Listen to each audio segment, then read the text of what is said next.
In today's video, I'm going to teach you how to customize board templates in monday.com. We'll start by heading to monday.com and signing into your account. You can do this in any modern browser or the desktop app. Once you're in, make sure you're in the correct workspace so your new board ends up in the right place and your teammates can access it if needed.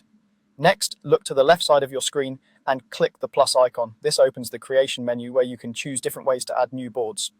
From here, select Template Center. The Template Center is your library of pre-built boards for a wide range of use cases.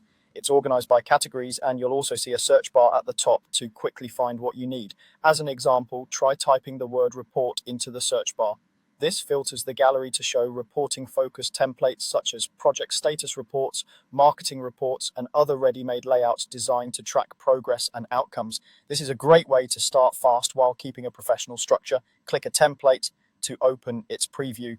In the preview, take a moment to read the description and look at the board layout. You'll typically see groups that organize work by phase or category and columns for things like status, owners, dates, and numbers.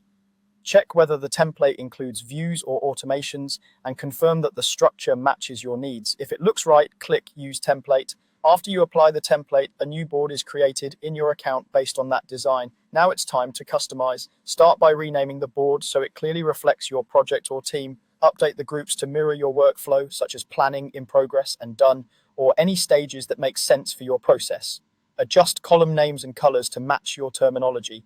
For example, rename status labels so they're meaningful to your team, and align colors with your conventions for quick scanning.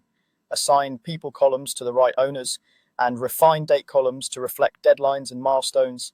Add new columns you rely on, like priority or formula, and remove any you don't need to keep the board focused. You can drag and drop columns to reorder them and rearrange groups for clarity. If the template came with example items, replace those with your actual tasks or archive them once you've reviewed the structure. Consider tailoring views too.